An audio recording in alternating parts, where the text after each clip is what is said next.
why I don't want to work with men. Now, I don't know why I feel the need to address why I don't want to work with men, but I do.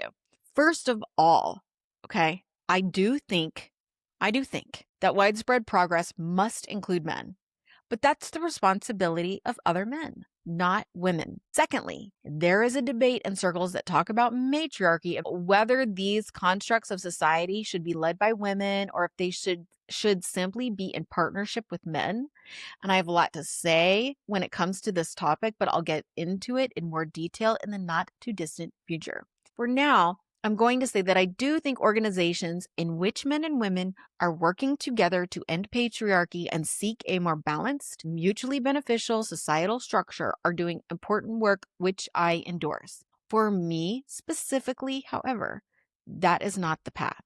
In my opinion, women need male-free spaces to exist, explore, grow, heal, function, thrive, and do the deep work of creating change. Not necessarily exclusively free from men, but it does need to be an option. In a patriarchy, almost every space and infrastructure was built by men or male-centered patriarchal women and comes with unnecessary yet built-in obstacles. We need a much wider array, a much more available variety of spaces that are women only and women centered. Now, I understand that Trump is on the tear to deny us these empowering liberties, but they were under threat even before he started his second term. Gender equity laws and the court system are being used by predatory men across the country to close down women-only spaces. Nevertheless, we should persist. In a socio-political system of hierarchy, which, yeah, patriarchy is, in order to access resources and gain equity, groups that are marginalized, oppressed, and targeted should have every availability to protect themselves, and that includes gathering in spaces where those belonging to predatory demographic groups are not permitted, where they don't get to go. This is not rocket science, and they are being systematically attacked because gathering in such spaces, in such groups, is so productive. Y'all, just recently, a woman in Pasadena, California, who is not Black, sued the Pasadena Public Health Department after being denied access to California's Black Infant Health Program, an initiative which was, according to Pasadena Now, quote, established by the California legislature to reduce Black infant mortality rates and address health disparities among Black women, infants, and children, end quote.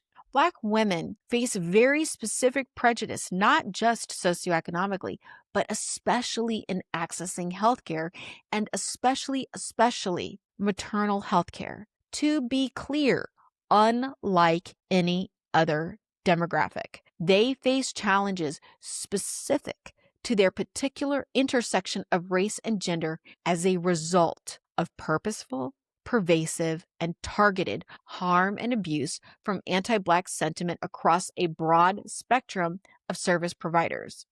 2024 numbers out of the CDC report significantly higher numbers of maternal mortality for Black women than white non-Hispanic, Hispanic, and Asian non-Hispanic women. An organization set up to address and solve this very particular problem should be protected and well-funded, certainly not weakened in purpose, scope, or focus. So white women, let's be clear. This shit is unacceptable. We must be part of the solution and not once again and again and again and again and again ad nauseum part of the problem. And for damn sure, not allow ourselves to be manipulated into being weaponized against other women, Black people, Indigenous people, and other marginalized populations. We can and must be better than that. It's part of the broader nationwide backlash and attack on organizations and groups set up to specifically address inequity. Reshma Saujani, founder of Girls Who Code and Moms First, has said that she has seen corporations and companies cancel women-centered events on a scale she has never seen before. Y'all, they are caving to Trump's anti-DEI policies and crawling right up his ass and making themselves comfortable. It's unfucking acceptable. This mass epidemic of cowardice and bowing to the corrupt authoritarian sends a clear signal that we need to set up our own institutions. We need to set up our own spaces, that the lip service of so many of these companies and service providers that have enjoyed profits from our wallets we're handing out was utter and complete bullshit. And the reality is that we're not seeing pushback in this area by men. They are not being the providers and protectors of women in any capacity, shape, or form in this moment, with the most acute attack on women's bodies and liberties in recent history. Where are all the men, huh? Well, let me continue. The vast majority of women have suffered some form of harm or trauma at the hands of a man. A tremendously significant number of women have suffered this harm or trauma from someone with whom they've had a more intimate or familial relationship, whether it be their dad or their romantic partner, what have you. In a white supremacist patriarchy, men are conditioned as boys to marginalize and trivialize women and see them through the prism of their own wants and needs. Boys and men are taught to center themselves and their worldview and operate with unproductive certitude. Women are consumable and disposable. Now, life is too short to deal with this shit. We do not have time. I do not have time to sort through and find the precious few diamonds in the rough if we want to have the strength and fortitude to answer the call of history and humanity in crisis. Women should have the space, liberty, and availability to do the work that they need to do, free from having to negotiate interaction and relationship with men. This shouldn't even be a discussion. I shouldn't have to say this. More and more countries globally are adding women-only train and subway cars in order to deal with persistent predatory sexual harassment and assault. In an effort to reduce sexual assaults, Uber and Lyft have both instituted a woman driver option for women customers, and guess what? Now face assaults from shocking men claiming discrimination of men. Hey, I wanted to jump in here because, I messed up that last sentence. I meant to say Uber and Lyft face lawsuits, not assaults, lawsuits from men claiming discrimination. One more time, lawsuits. It's hard to talk with these braces. You know what I mean? So thank you for your patience. And now I'd like to talk to you about your car insurance. Kidding. Back to the show. Where men are, women are not safe. And where women seek to avoid men to protect themselves, predatory men once again practice their entitlement to women as though we are subhuman commodities. It's pathetic and repulsive. We must attempt to strengthen our rights to women-only spaces in the U.S. and grow them in numbers. They are empowering and productive, which is why men want to narcissistically squash them. And they wonder why we're rejecting them in growing numbers all the freaking time. Once again, I haven't witnessed men speaking up for women-only spaces or pushing back against the predatory jackasses who attack them. It's almost always women, but you knew that. Similarly, white women must stand in support of Black-only spaces and Indigenous-only liberties. Any infringement or encroachment is simply an effort to sabotage sociopolitical and socioeconomic gains by these groups and ramp up oppression and exploitation. It's disgusting and reprehensible, and we must put a stop to it. I will say it again because it's so important.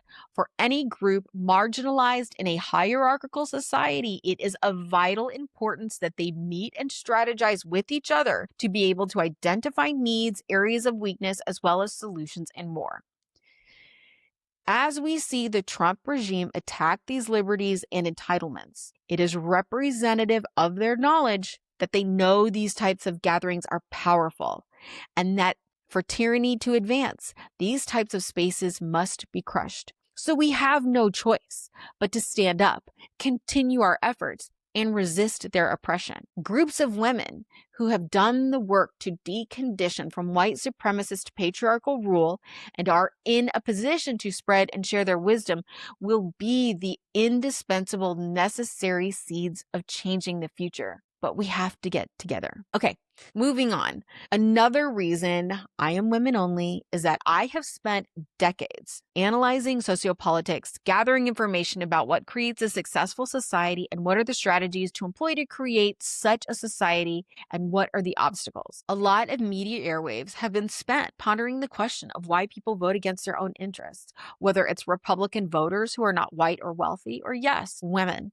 and more specifically, white women. The question of why white women vote Republican Republican is a very particular interest to me because I know a shit ton of white Republican women. Also, it is my principal belief that the problem of white women in the US voting Republican every fucking election is the responsibility of other white women to solve. There is no other group charged with this task, and there is no other group capable of accomplishing the goal of creating movement among white women away from capitalist white supremacist patriarchy, of which they are the linchpin, the keystone, a foundational pillar. And without us, the system could not exist. This is a fundamental duty specifically right now. In no other moment in recent history has a situation been so dire as we are seeing a massive rollback and attack on the liberties and rights of women, but most especially Black women. We white women have an obligation to stand up with our privilege, with our power, with whatever we have, to not just fight back, but create institutional change that uplifts every single one of us.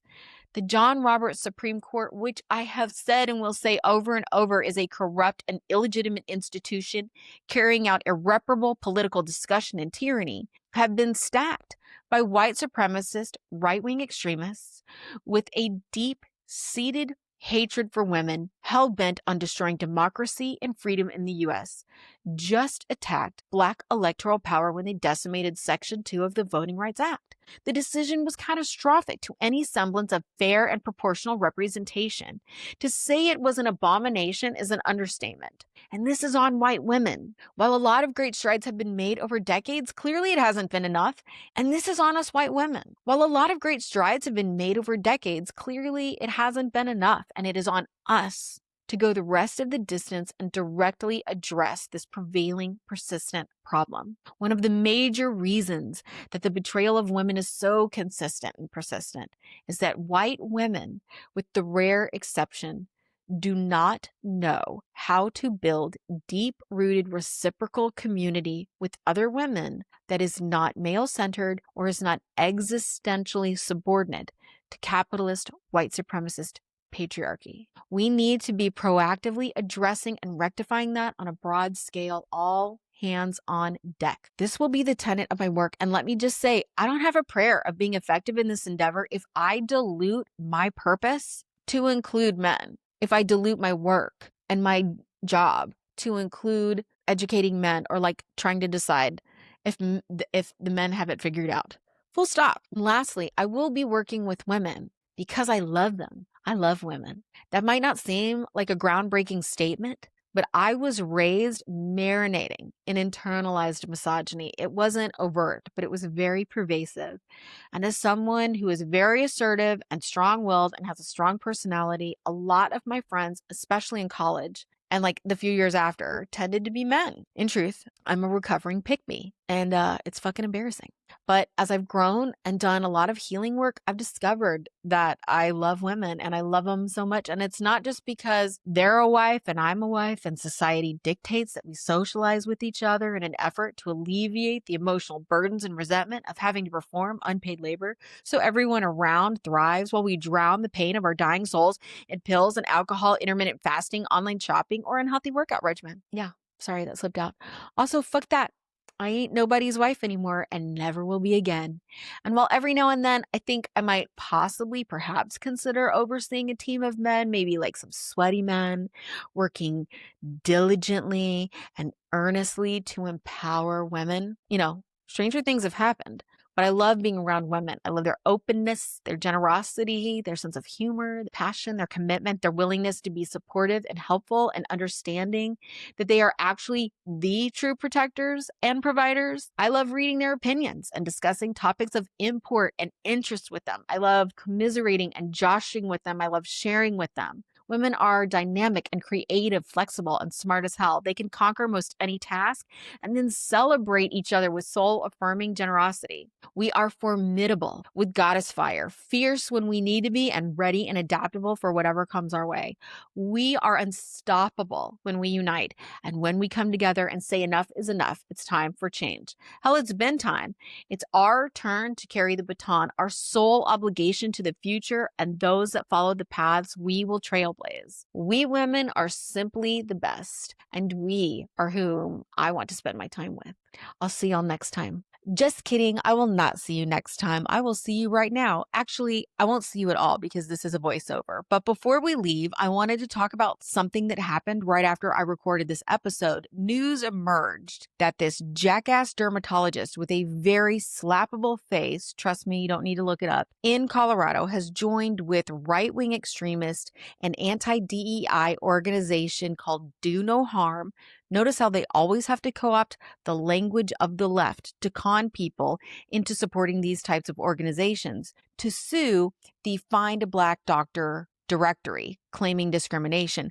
Find a Black Doctor is an organization that helps Black people find Black doctors. I wonder why they would want to. Now, from what I can tell, this is not the first lawsuit Do No Harm has filed against the Black Doctor directory. And what's really insidious and disgusting is that the complaint cites the Civil Rights Act as the foundation for its lawsuit. Again, this is tyrannical, narcissistic white supremacy and part of a broader pattern purposefully and directly attacking Black existence and Black advancement. There are oceans of metadata reporting that Black people are met with implicit racism and bias when trying to access healthcare in the U.S., creating massive inequality of health disparities with other demographic groups. And this doesn't even go into the challenges Black people face when trying to access a quality education in the medical profession.